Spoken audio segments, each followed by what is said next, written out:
अपने मुक्ति का मार्ग बनाते चलो, अपने मुक्ति का मार्ग बनाते चलो।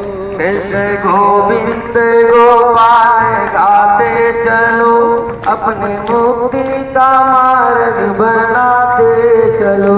कृष्ण गोविंद गोपाल गाते चलो, अपनी मुक्ति का मार्ग बनाते चलो। देखना इंद्रियों के न घोड़े चले, देखना जो के न घोड़े चले। गोविंद गोपाल गाते चलो, अपनी मुक्ति का मार्ग बना के चलो। गोविंद गोपाल गाते चलो,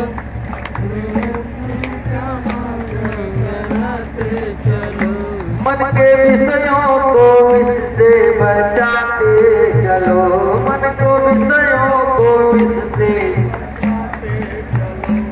सुख में तड़पो नहीं, सुख में फूलो नहीं, सुख में ध्यान हरि के चरणों में लगाते चलो, अपने मुक्ति का मार्ग बनाते चलो। ध्यान हरि के चरणों में लगाते चलो, अपने मुक्ति का मार्ग बनाते चलो। सब बुरी वासनाओं से डरते रहो, सब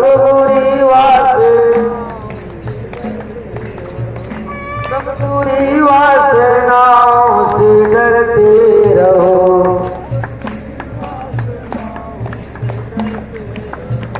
प्रेम भक्ति के आंसू बहाते चलो, प्रेम दुख में कहते हैं भगवान आते नहीं, दुख में कहते हैं भगवान आते नहीं। द्रौपदी की तरह हमको लाते नहीं, द्रौपदी की तरह हम बोलाते नहीं। तेज की तरह तुम लगाते नहीं, तेज गज की तरह तुम लगाते नहीं। याद आएगी कभी न कभी न कभी, याद आएगी प्रभु की कभी न कभी। गाते चलो, अपने मुक्ति का मार्ग बनाते चलो। कृष्ण गोविंद गोपाल गाते चलो, अपने मुक्ति का मार्ग बनाते चलो। गोविंद गोपाल गाते चलो। ऐसा विश्वास मन में जगाते चलो, ऐसा विश्वास मन में जगाते चलो। कृष्ण गोविंद गोपाल गाते चलो, अपने मुक्ति का मार्ग बनाते चलो। कृष्ण गोपाल गाते चलो, अपने मुक्ति का मार्ग बनाते चलो। बोले लक्ष्मी नारायण भगवान की, राधे रामेश्वर की। 14 दिनों से निरंतर अपने क्रमपथ पर आगे बढ़ रही भगवान श्री कृष्ण की अमृतमयी, रसमयी, आनंदमयी कथा धीरे धीरे अपनी पूर्णता की तरफ बढ़ते हुए अष्टम स्कंद में दुर्वासा के द्वारा इंद्र को शाप, देवताओं का श्रीहीन होना और देवताओं का भगवान के पास जाना, समुद्र मंथन का वर्णन और भगवान विष्णु का मोहिनी रूप धारण करना। अब इस कथा से पूर्व पहले हम भगवान का कीर्तन करेंगे, इसके बाद तब कथा प्रारंभ होगी। समस्त सम्मानित ग्रामवासियों, श्रोता बंधुओं से नम्र निवेदन है कि यह कथा धीरे धीरे अपने पूर्णता की तरफ बढ़ती जा रही है और जो यह अवसर आप लोगों को सहस्रों जन्मों का पुण्य होने के उदय होने पर जो यह मिला है भगवान के प्रांगण में कथा पंडाल में यथाशीघ्र पहुंचने का कष्ट करें। शंकर भगवान की, पार्वती मैया की, भगवान कहे गोविंदा कोई गोपाला, कोई कहे गोविंदा कोई गोपाला, कोई कहे गोविंदा कोई गोपाला, कोई कहे गोविंदा कोई गोपाला। मैं तो कहूँ सांवरिया बांसुरिया वाला, मैं तो कहूँ सांवरिया बांसुरिया वाला, मैं तो कहूँ सांवरिया बांसुरिया वाला, मैं तो कहूँ सांवरिया बांसुरिया वाला। कोई कहे गोविंदा कोई गोपाला, कोई कहे गोविंदा कोई गोपाला, मैं तो कहूँ सांवरिया बांसुरिया वाला, मैं तो कहूँ सांवरिया बांसुरिया वाला। राधा ने श्याम कहा मीरा ने गिरधर, राधा ने श्याम का मीरा ने गिरधर, राधा ने श्याम कहा मीरा ने गिरधर, राधा ने श्याम का मीरा ने गिरधर, कृष्णा ने कृष्ण कहा तुर जाने नटवरे, कृष्णा ने कृष्ण कहा तुर जाने नटवरे। मैं तो कहूँ सांवरिया बांसुरिया वाला, मैं तो कहूँ सांवरिया बांसुरिया वाला।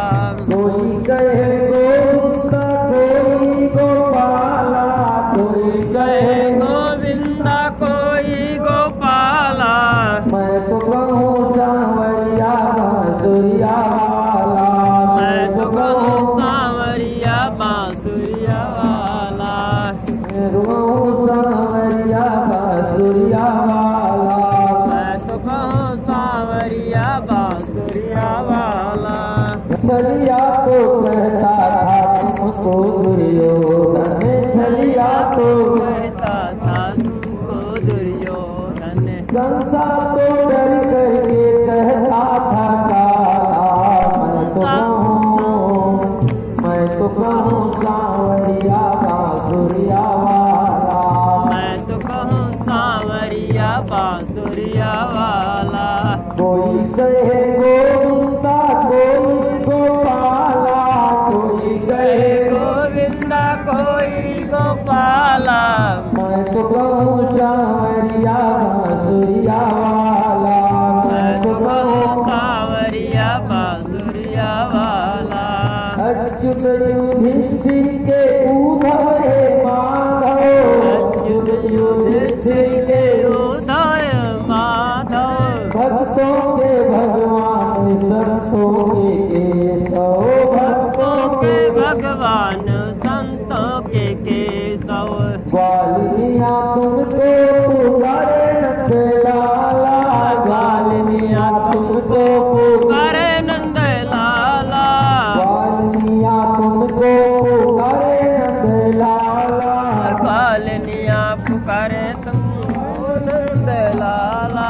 मैं तो कहूँ सांवरिया बांसुरिया वाला, मैं तो कहूँ सांवरिया बांसुरिया वाला। कोई कहे गोविंदा कोई गोपाला, कोई कहे गोविंदा कोई गोपाला, कोई कहे गोविंदा कोई गोपाला, कोई कहे गोविंदा कोई गोपाला। मैं तो कहूँ सांवरिया बांसुरिया वाला, मैं तो कहूँ सांवरिया बांसुरिया वाला, मैं तो कहूँ सांवरिया बांसुरिया वाला, मैं तो कहूँ बढ़ियावा बुलाती जय सरकार की आशीर्वाद रूप में प्रदत्त माला के इंद्र ने अवज्ञा कर दी। दुर्वासा ऋषि बहुत ही क्रोधित थे। सती अनुसुईया के 3 पुत्र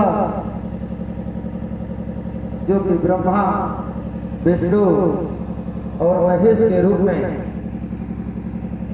दुर्वासा ऋषि विष्णु के अवतार, दत्ता तेजस्वी भगवान शंकर के अवतार और चंद्रमा ऋषि ब्रह्मा के अवतार। सती अनुसुईया के 3 पुत्र थे और उनमें दुर्वासा ऋषि बहुत ही क्रोधी स्वभाव के थे। एक बार दुर्वासा ऋषि ने भगवान इंद्र को आशीर्वाद के स्वरूप में एक माला दी और भगवान इंद्र ने उस माला की अवज्ञा कर दी। इस अवज्ञा से क्रुद्ध होकर के दुर्वासा मुनि ने इंद्र को श्राप दे दिया कि जब तू श्रीहीन हो जा। शुक्राचार्य जी को जब पता चला कि इंद्र श्रीहीन हो गए, सो दैत्यों से कहा कि स्वर्ग पर आक्रमण कर दो। दैत्यों ने मिलकर आक्रमण किया और सारा स्वर्ग देवताओं से छीन लिया। देवता बेचारे गिड़गिड़ाते गोविंद के शरण में गए, भगवान को बोले भाई तुम्हारा से वैभव समुद्र में समा गया है, समुद्र मंथन करो। कहे देवताओं के पास तो इतनी ताकत होती नहीं कि देवता समुद्र मंथन कर देते। ताकत शक्ति तो राक्षसों के पास थी। अब भगवान को राक्षसों का सहारा लेना पड़ा। जब देवता लोग भगवान के पास गए तो भगवान ने कहा कि आपकी शक्ति समुद्र में समा गई है, अब उस शक्ति को वापस करने के लिए समुद्र का मंथन करना पड़ेगा, तभी आप लोगों को अपना बल पराक्रम प्राप्त होगा। देवताओं ने पूछा महाराज हम समुद्र मंथन कैसे करें? तो भगवान बोले तुम अकेले नहीं कर सकते, अतः दैत्यों से सहयोग लो। जैसी परिस्थिति विपरीत आई तो सर्प ने भी चूहे से मित्रता कर ले। कहते कि कहते हैं जब परिस्थिति विपरीत होती है तो एक शत्रु दूसरे शत्रु से भी मित्रता कर लेता है। देवताओं और राक्षसों में कभी बढ़ती नहीं थी, लेकिन जब समुद्र मंथन की बात आई तो देवता और राक्षस दोनों मिलकर के समुद्र मंथन की बात चलाई। उसी प्रकार कुटनीत कहती है कि अरयो में ही संग्रहया सतीकार्यार्थ गौरवे अहि मुसुकुर देवा यर्थस्य फलनीतते। सर्प के सामने चूहा कुछ भी नहीं है, पर जहां काम आवे सुई कहां करे तलवार। कहते जहां सुई का काम है वहां तलवार से काम नहीं चलता। तो कहते हैं विवेक पूर्वक अपना कार्य सिद्ध करने के लिए सत्य को भी राम राम कहकर कार्य बना लेना चाहिए। यह भागवत की नीति है। क्या देवताओं को बात समझ में आ गई और देवताओं ने दैत्यों के सामने समुद्र मंथन का प्रस्ताव रखा। ताकि जो अमृत निकलेगा वह हम सब भाई मिल करके पिएंगे। अमृत की प्राप्ति हो जाएगी तो फिर चाहे कितना झगड़ा हुए पर हम मरने वाले नहीं हैं। देवताओं ने कहा वाह ये बात तो पसंद आ गई, कहकर समुद्र मंथन करना है, चलिए हम लोग चलेंगे। देवता वर्षों में करके गए और समुद्र मंथन है तो सबसे पहले मंदराचल पर्वत को उठाया। पर्वत उठा करके चल दिए, पर गणेश जी का पूजन तक नहीं किया तो विघ्नेश्वर विघ्न विनायक कहा जाता है भगवान श्री गणेश जी को। कहते हैं भगवान गणेश जी नाराज हो गए। एक कदम ही चल पाए थे कि हाथ से छूटकर धड़ाम से पहाड़ गिर गया। सब देवता और दैत्यों के हाथ पर टूट गए। दैत्य हाथ जोड़ करके दूर खड़े हो गए, भैया हमें अमृत नहीं पीना है। देवताओं ने प्रभु का ध्यान किया तो भगवान नारायण प्रकट हो गए, बोले भाई घबराओ मत, इस पर्वत को मैं ही लिए चलता हूँ। जब देवता लोग समुद्र मंथन के लिए मंदराचल पर्वत को उठा करके चल दिए तो भगवान गणेश का नाम नहीं लिए और गणेश जी नाराज हो गए, और नाराज हो गए तो वह पर्वत उनके हाथ से छूट गया और कितने दैत्यों का हाथ पैर टूट गया। अब देवता के किनारे खड़े हो गए, कहा भैया हमको तो अमृत नहीं पीना है। अब जब यह राक्षसों ने कहा तो देवताओं ने प्रभु का ध्यान किया तो भगवान प्रकट हो गए, कहे घोड़ाओं मत, चलिए इस मंदराचल पर्वत को मैं ही लिए चलता हूँ। लीलया प्रभु ने एक हाथ से ही पर्वत को उठाकर गरुड़ पर रखकर समुद्र तक पहुंचा दिया। अब भगवान ने सबसे कहा कि अब जाओ रस्सी का प्रबंधन करो। तो सब मिल करके वासुकी नाग के पास गए, समुद्र मंथन कार्य में रस्सी बनने हेतु प्रार्थना की। वासुकी नाग से कहा भाई अमृत में हमारा हिस्सा हुए तब हम तो सहयोग करेंगे। सब एक सुर में स्वीकार कर लिया। वासुकी नाग को लाकर मंदराचल पर्वत प्रभु ने सोचा कि जिसने मुंह पकड़ लिया उसकी विडंबना हो जाएगी।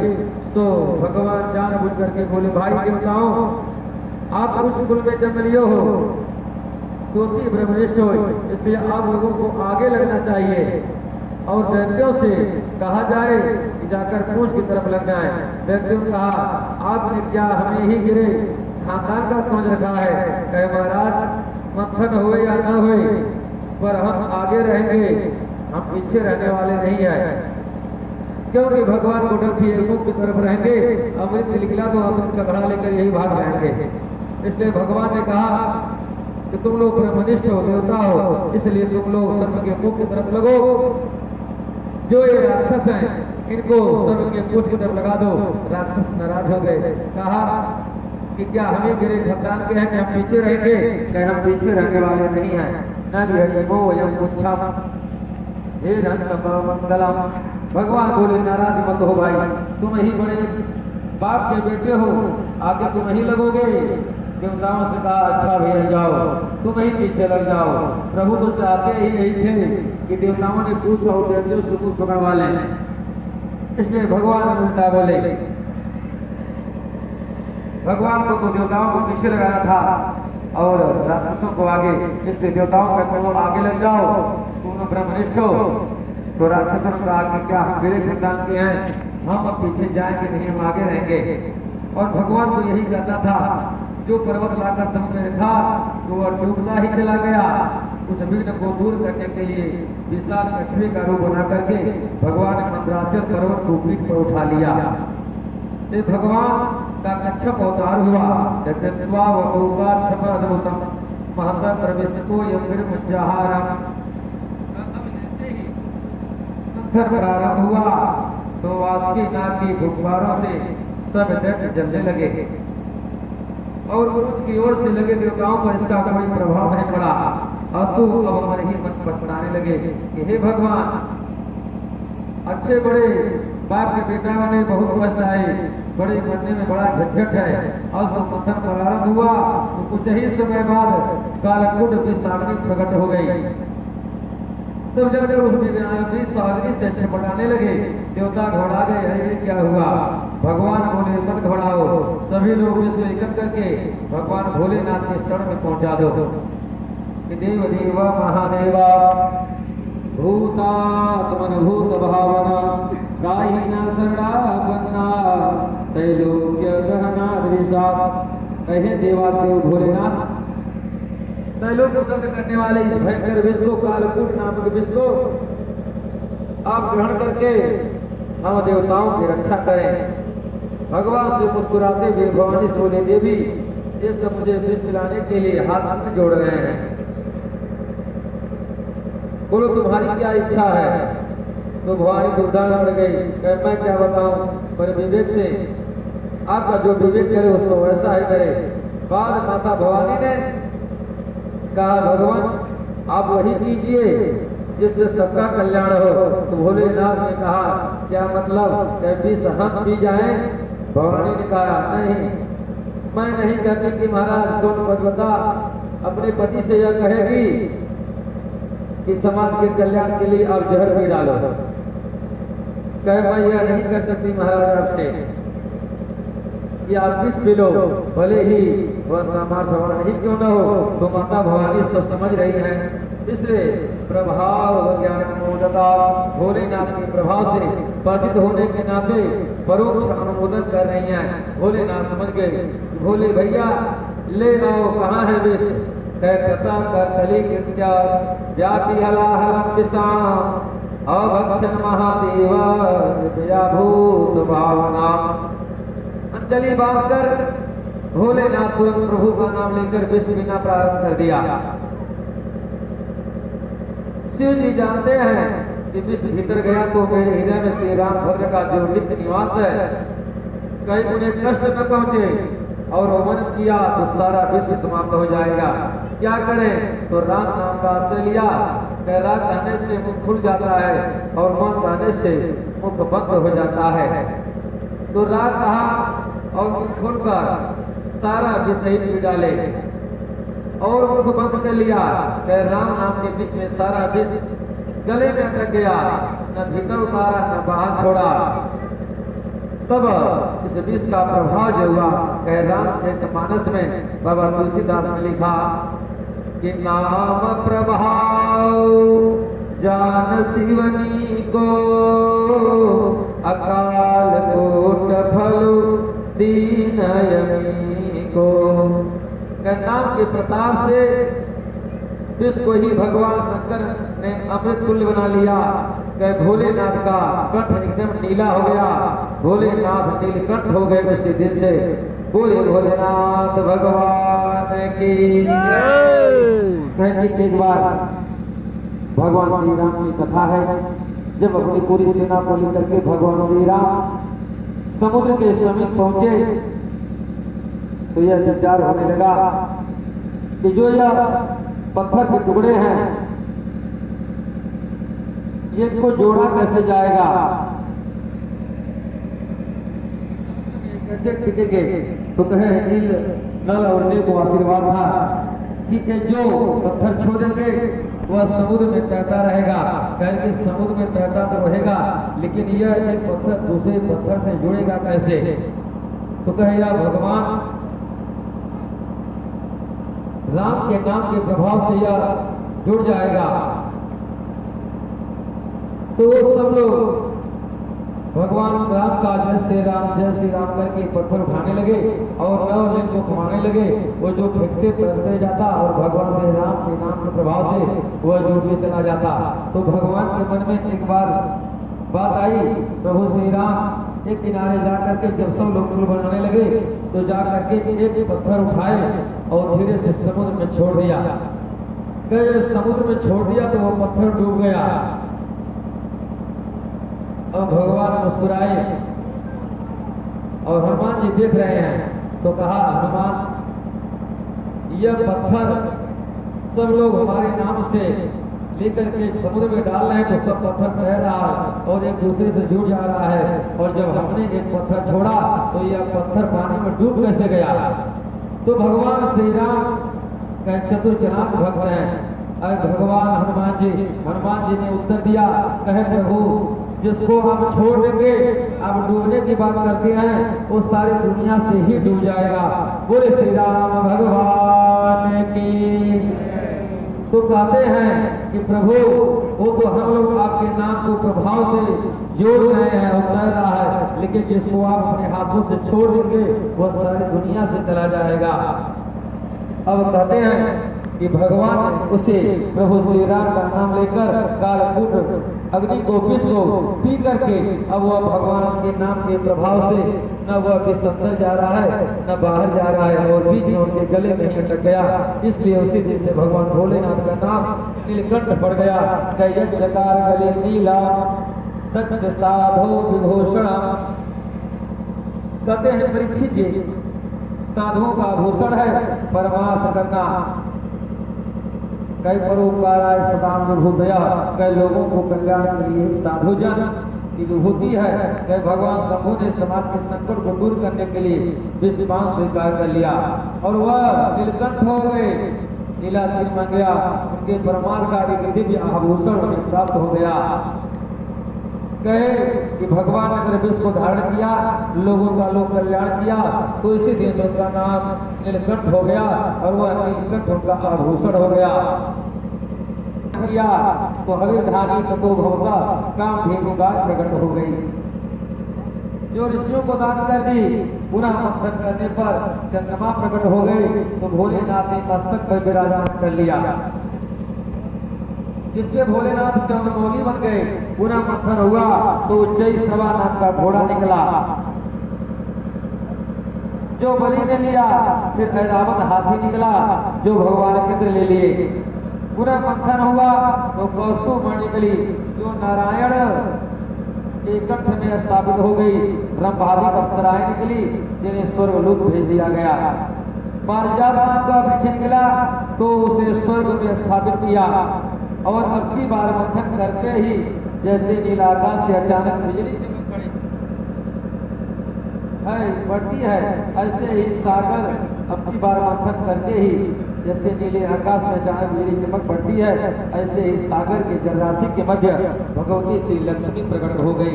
बोले लक्ष्मी मैया की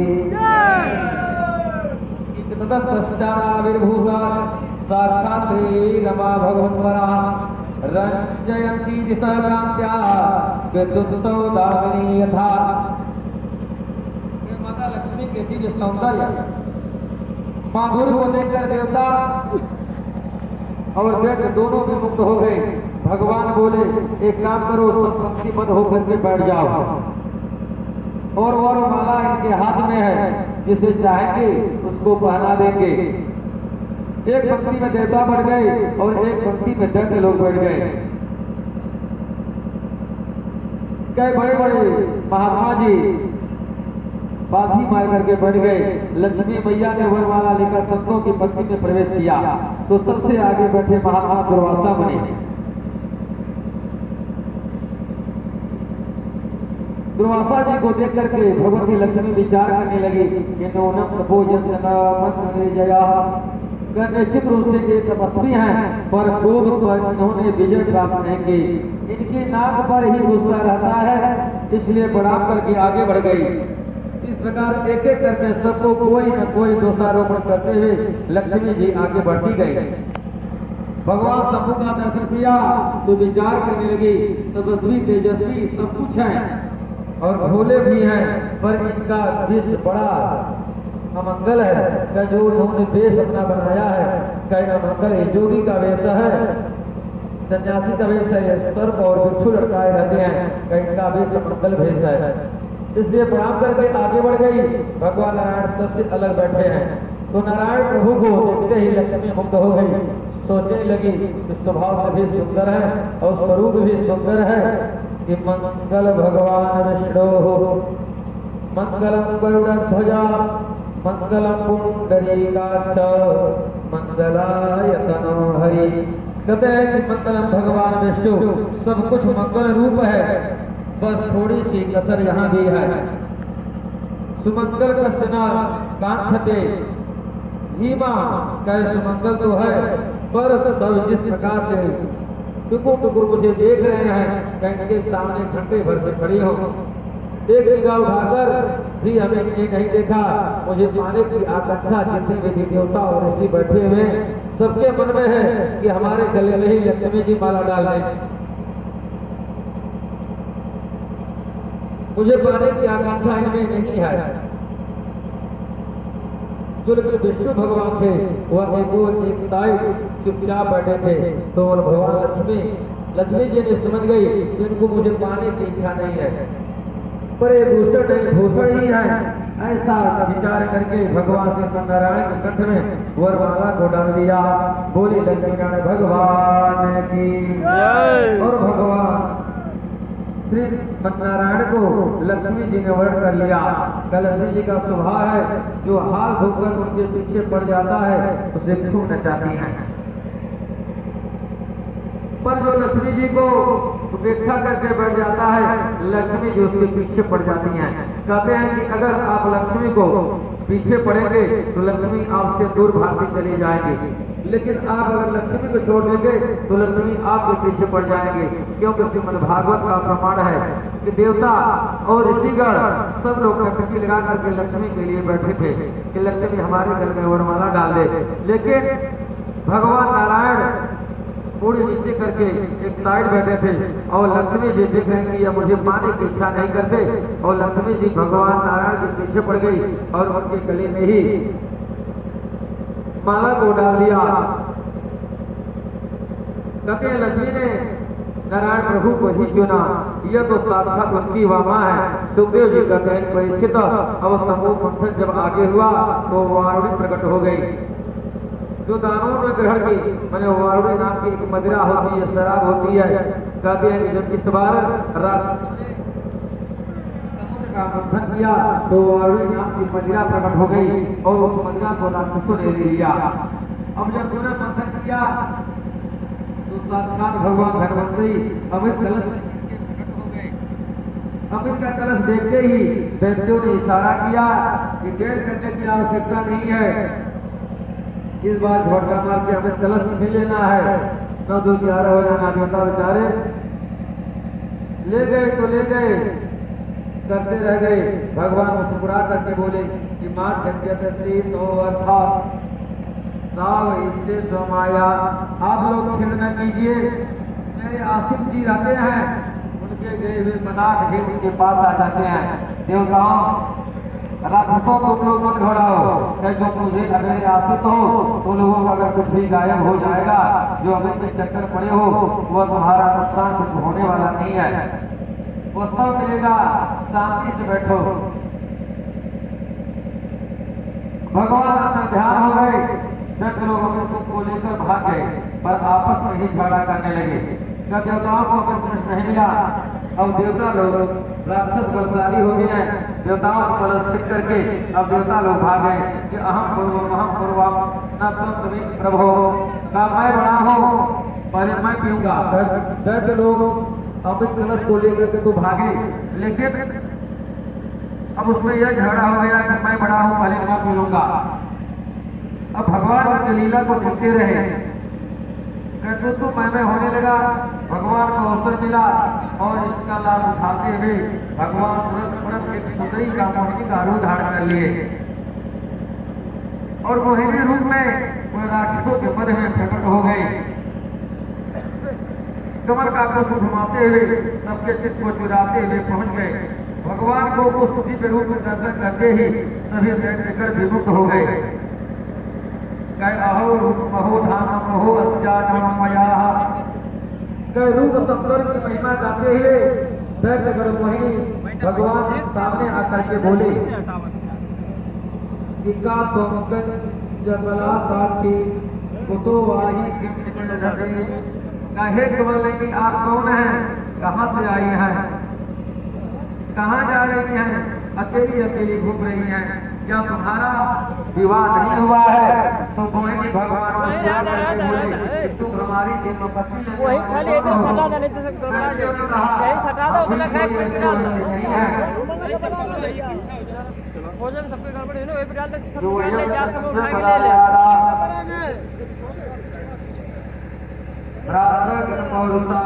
यहाँ सब कश्यप ऋषि के पुत्र हैं तथा सभी लोग भाई हैं। कहे मोहिनी हम लोग कश्यप ऋषि के वंशज हैं, कोई साधारण पुरुष नहीं है और हम लोगों ने ही मिलकर के सभी भाइयों ने कौन जगह है ना पिछवा जगह बढ़ जाए समुद्र का मंथन किया है, जिससे अमृत को प्राप्त कर लिया। आगे बढ़ जाए पूछा अच्छा तो फिर अब इसका क्या करोगे?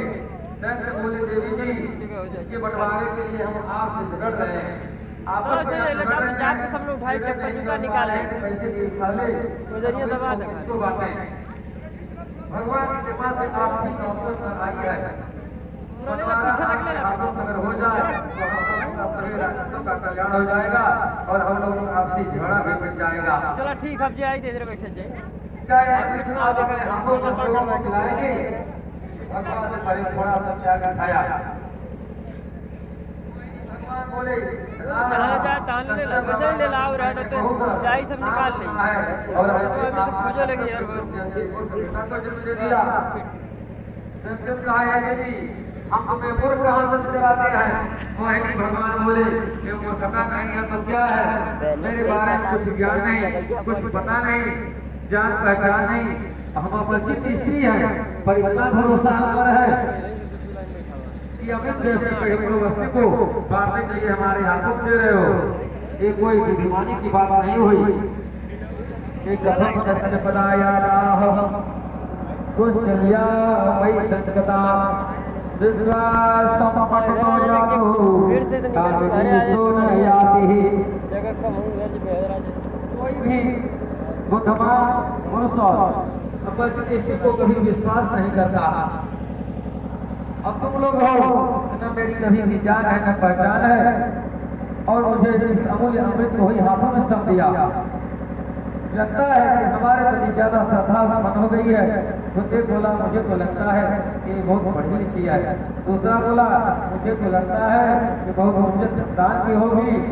इतनी बढ़िया ज्ञान की बात इसने की, ये ठीक कर रही है, हमें विश्वास नहीं करना चाहिए। मैं इसके वचनों से ऐसा सिद्ध हो रहा है कि ये कुलीन स्त्री है। अतः विश्वास करके जो भी है विचार करके सभी कुछ भी हो, हम तो अभी अमृत आपके हाथों से ही पिएंगे। भगवान बोले मैं मेरी भी एक शर्त है, बंटवारे के समय हो सकता है एकदम ज्यादा मात्रा हो जाए तो मुझसे झगड़ा मत कर बैठना। व्यक्तियों ने कहा अरे कैसी बात करती है दीदी, तुम अच्छे खानदान से हो, तो हम भी कोई मेरे खानदान के नहीं है, जो मिलेगा हम उसको स्वीकार कर लेंगे। पहले आप बात तो शुरू करें। हम वचन देते हैं कि आपसे हम कोई झगड़ा नहीं करेंगे। तो मोहिनी भगवान बोले तब ठीक है, लाओ अमृत कलश अपने हाथों से मैं सबको पिला दूंगे। लेकिन एक काम करो, देवता और राक्षस अलग अलग पंक्तियों में बैठ जाओ। अब गाढ़ा गाढ़ा में सब नीचे रखा है और ऊपर खाली पानी दिख रहा है, तो क्या ना पहले एक बूंद देवताओं को पिला दिया जाए। ऊपर का पानी पाए ठिकाने लग जाएगा, फिर गाढ़ा बाद में आपको पिलाऊंगी। अब दैत्य खुश हो गए। लक्ष्मी जी ने कहा कि यार इसमें अमृत तो भरा है, लेकिन जो ऊपर का हिस्सा है वह पानी जैसा है, और जो नीचे का हिस्सा है वह शुद्ध अमृत है। इसलिए एक काम करो, इस पानी को देवताओं को पिला देती हूँ और तुम लोगों को अमृत गाढ़ा वाला पिला दोगे। अब दैत्य प्रसन्न हो गए, कहा ये तो हम लोगों का काम ही बन गया। अच्छा लक्ष्मी एक काम करो कि इन अमृत को पहले देवताओं को पिला दो।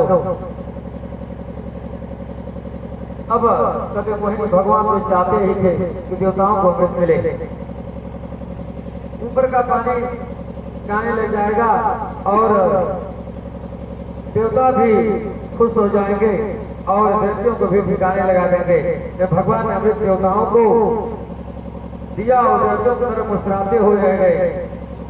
अब इतनी सुंदर रूप था भगवान का, मोहिनी रूप जो बनाए, उस सुंदरता को देख करके देवता जो राक्षस थे वो उनके सुंदरता की तरफ एक करके हाथे रह गए, और भगवान ने मोहिनी रूप बना करके मुस्कुरा मुस्कुरा करके वो देखते ही रह गए। सारा अमृत देवताओं को पिला दिया। अब दैत्यों से बड़ा बुद्धिमान था, उसे शंका हो गई, तो तुरंत देवता जो वेश बना करके सूर्य और चंद्र के बीच में अंजलि बांध करके बैठ गया। भगवान ने उसे भी पिला दिया। सूर्य और चंद्र ने तुरंत इशारा किया, भगवान अरे नकली प्रभु है। तुरंत उसका चक्कर से उसकी गर्दन को काट दिया। सुरभान नाम का राक्षस था, आकर के जब सूर्य और चंद्रमा के बीच में बढ़ गया और भगवान उसको अमृत पिला दिया, तो देवताओं ने कहा प्रभु अरे ये तो राक्षस है, इसको आपने अमृत पिला दिया। तो भगवान ने तुरंत अपने चक्र सुदर्शन को निकाला और अपने चक्र से भाग नाम के राक्षस की गर्दन को उड़ा दिया। अब वह असुर दो भागों में बढ़ गया, राहु और केतु के रूप में उपस्थित होकर के तभी भगवान अंतर्ध्यान हो गए।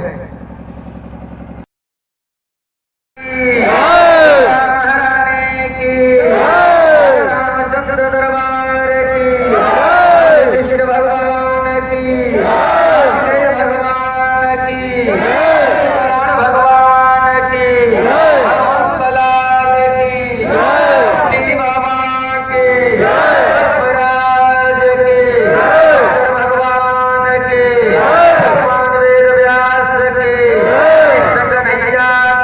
साहू भैया की, भगवान वेद व्यास की, देव मुनि की, भागवत महापुराण की, सनातन धर्म की, भारत माता की, धर्म की, अधर्म का, प्राणियों में, विश्व का, गौ माता की,